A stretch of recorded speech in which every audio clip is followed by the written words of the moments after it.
Hey, what's going on there, everybody? This is Sammy Lake here representing TeamJVS here to give you guys an official review for the film called The Brutalist. This is directed by Bradley Corbet. This is starring Adrien, Brody, and a slew of amazing other actresses and actors, including Guy Pearce, Felicity Jones. Felicity Jones is playing the role of Elizabeth, the wife to Adrien Brody's character, László Toth. László Toth is a Hungarian Jewish Holocaust survivor. This ranges a huge gap of time. It's not based on true events, but this is a very real and visceral story. So the story starts with László basically making it and getting here and trusting someone to help him kind of rediscover who he's going to be, what he's going to be, what he's going to do, and take his architectural talents, hopefully, to be able to make a difference. And, you know, throughout the course of the film, the beginning of the film, he doesn't even have his wife. He's really much alone, and he's almost persecuted regularly. And it's sad because it's not just persecuted by people that are on the upper class, but he's persecuted by the people that are even on the same level as him. The thing that makes this story so captivating is the relationships that he builds around him. There are certain people that he kind of has working with him. A person named Gordon, played by Isaac de Banica. Gordon is a person that has a son, and you know they're struggling and trying to find their way. One of his people that he really trusts, which is, I don't want to spoil it, is another person that, you know, he kind of confides in very early on in the movie. But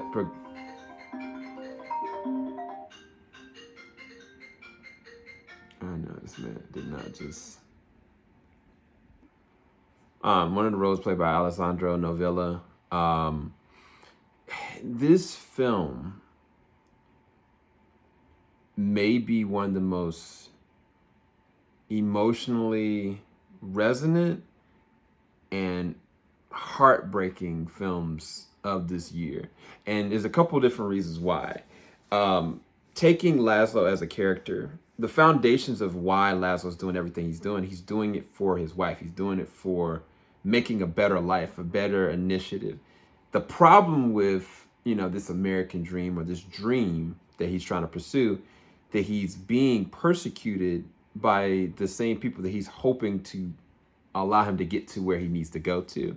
Because for every feat that he makes, every design he does, there's so much struggle and animosity and jealousy and dissension that continuously wraps him into this cocoon, where initially it starts off progressively where he's just down on his luck and, you know, just like struggling, but he's still like devoted and willing to do what's necessary. Then it comes to like great opportunity comes, and it's now a form of depression and oppression, but it's like, I've got to see it through because at least there's a glimmer of hope if I sacrifice this. Then it goes to, wow, this is really happening, but I have sold my soul and what I've contributed as my gift to something that now is being perverted for somebody else's gain, to strike a chord because they just can. And the whole entire film, you're trying to get a gauge of who the actual brutalist is, because the transformation that Adrien Brody has from the beginning of the film to the end, it is very big. He goes through a lot and he becomes something very different. And his performance is just so weighty that I just really didn't know who or what constituted as being the brutalist. But by the end of the film, you get a really true resolve on what that actually is. Another amazing performance, and I would say bipolar-esque performance, is from Guy Pearce. Guy Pearce's character goes from hot to cold continuously throughout the film, reminiscent of what Robert Downey Jr. did with Oppenheimer. His performance and his character is equally as cavalier as just destructive and entitled, and it makes for a very rough watch. This is one of the longest films this year because I think it's about 3 hours and 35 minutes, 3 hours and 40 minutes long, roughly. Other performances I gotta give credit for is Felicia Jones. Like Felicity Jones, she's not even in the film as much as these other two actors I'm describing, but when she's there, she just shines. Like she's so fierce, she's so raw.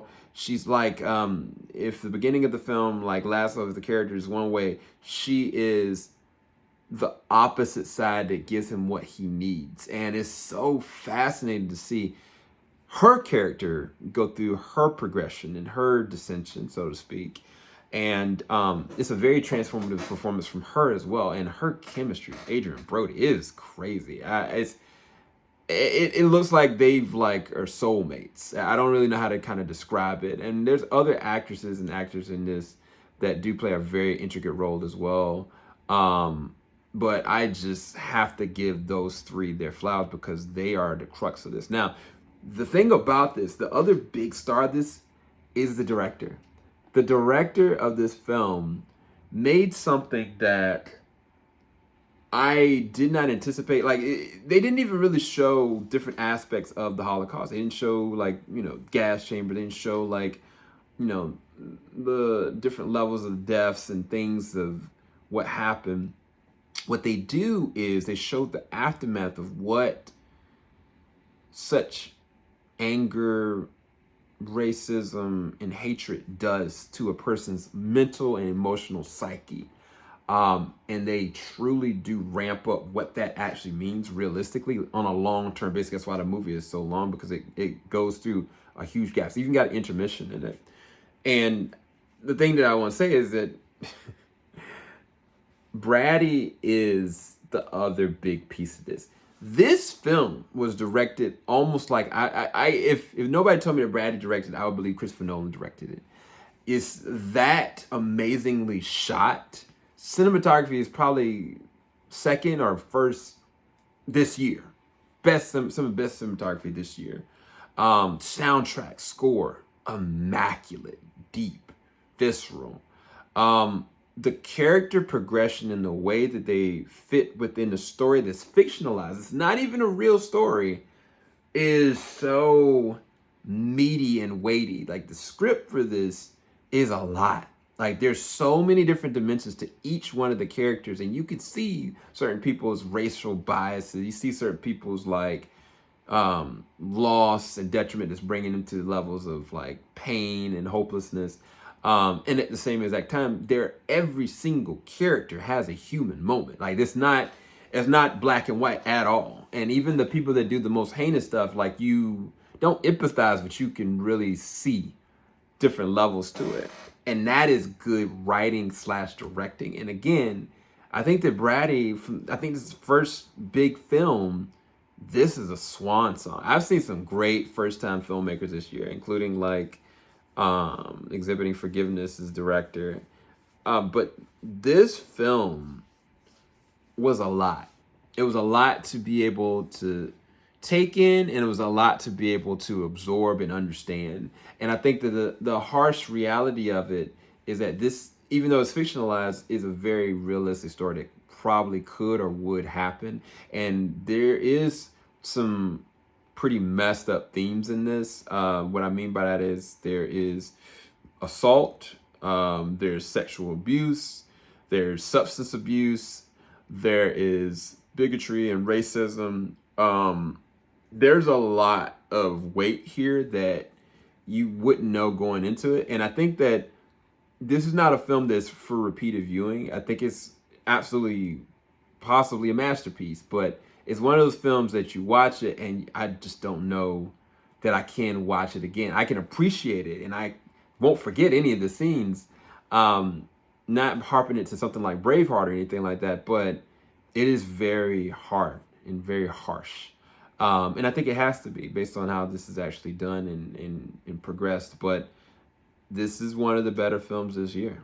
So it's between an A to A+ for me. I don't really have any negatives other than just how brutal it is. Certain scenes and themes were a little overdrawn. And I think that even like down to certain substance abuse things. But it's, I mean, it's really real. I don't know how to really kind of articulate it any other way, but highly recommend you go and at least check out The Brutalist once. One of the best films this year. And I'll talk to you guys a bit later on. Thank you guys so much for watching. Peace, people.